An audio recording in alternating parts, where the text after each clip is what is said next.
ओम नमः शिवाय। मैं स्वामी शंकरानंद तीर्थनामा परंपरा से जुड़ा हुआ सन्यासी। भगवान भोलेनाथ से, आदि गुरु शिव से हमारी योग परंपरा चली आ रही है। उसमें योग वाहिनी गंगा चलते चलते आधुनिक काल में पूज्य श्री उड़िया बाबा महाराज स्वामी पूर्णानंद तीर्थ तक पहुँची, फिर उड़िया बाबा से हमारे तक पहुँची है, जिसमें हम लोग समाधि का अभ्यास करते हैं। तो समाधि के मार्ग के माध्यम से परमात्मा को जानने को, अपने को जानने को, आत्म साक्षात्कार करना, ब्रह्म साक्षात्कार करना हमारा यह पथ है, यह मार्ग है। तो हम समाधि का अभ्यास करते हैं, समाधि के पथ पे चलते हैं। और जो भी व्यक्ति समाधि के पथ पे चलता है, ध्यान के माध्यम से, योग के माध्यम से परमात्मा को जानना पहचानना चाहता है, वो हमारे ही पथ का पथिक है और हम उसी के पथ के पथिक हैं।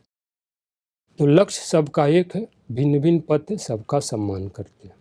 हमारा मूल मंत्र ही होता है कि कैसे भी परमात्मा से, ईश्वर से जुड़ना, चाहे किसी पथ से, किसी मार्ग से, किसी विधा से, किसी चीज़ से जुड़े। ताकि ईश्वर से जुड़ेगा तो जब कोई साथ नहीं देता है तब ईश्वर साथ देते हैं। उस समय कुआं न नज़र आए, रस्सी नज़र न आए, पंखा न खोजना पड़े, रेल पटरी या कोई पॉइजन न नज़र आए। अगर व्यक्ति परमात्मा से जुड़ा होता है तो इसे ज़रूरत नहीं पड़ती है। साधु दिन भर भिक्षा मांगते हैं, कहीं भिक्षा नहीं मिलता है, तब भी परमात्मा को धन्यवाद दे करके और एक गिलास पानी पी करके सो जाते हैं। यह सोचते हैं कि चलो आज का दिन मेरा व्रत उपवास हो गया। ऐसे करना पड़ता, परमात्मा की कृपा से स्वयं हो गया। वो शाम को लौट कर आता है तो कोठरी में वो औजार या फावड़ा, कुल्हाड़ी, गड़ासा या रस्सी, पंखा नहीं खोजता है कि कहाँ रस्सी पंखा और मैं कूद करके मर जाऊँ।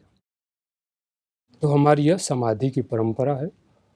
और हमारा जो आश्रम है वह बुलंदशहर जिले में रामघाट में बनखंडेश्वर महादेव मंदिर के प्रांगण में है।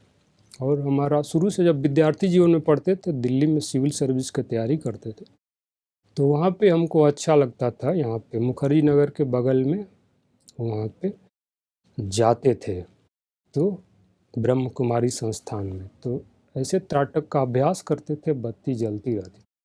तो लगभग 15-16 घंटा रूटीन पे पढ़ते थे हम लोग उस समय। मतलब 8 सब्जेक्ट लगभग होते थे, डेली उठाते थे, एक सब्जेक्ट 2-2 घंटा पढ़ते थे, तो 16 घंटा होता था। पर कुछ समय समाधि का मतलब ध्यान किए, जैसे लाल बत्ती थी उस पर, ऐसे कुछ दिन मुरली भी सुने थे। कुछ 1 हफ्ते का शायद कोर्स हुआ था, उसके बाद मुरली सुनने के लिए उन्होंने ऑर्डर किया था। फिर वहाँ कुछ दिन अभ्यास किए, लगभग 2 महीने का अभ्यास होगा। उसके बाद मेरी गेनिंग कैपेसिटी बढ़ गई।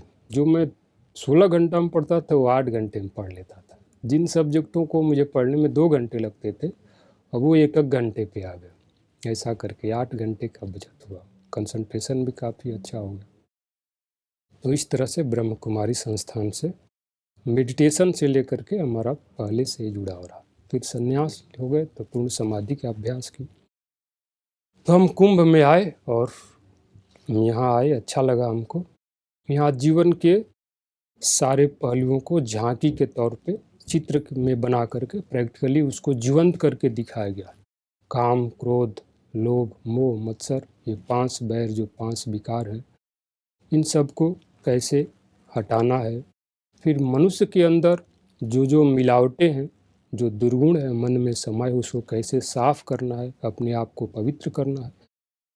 और पवित्र जैसे हम होते हैं, परमात्मा तो क्षण भर में ही प्रकट हो जाता है। बात पवित्रता की है। जैसे सेवा भाव देखा मैं यहाँ पे लोगों का, छोटे छोटे बच्चियाँ सेवा कर, तो सेवा जब हम करते हैं तो हमारा अहम भाव गलित होता है।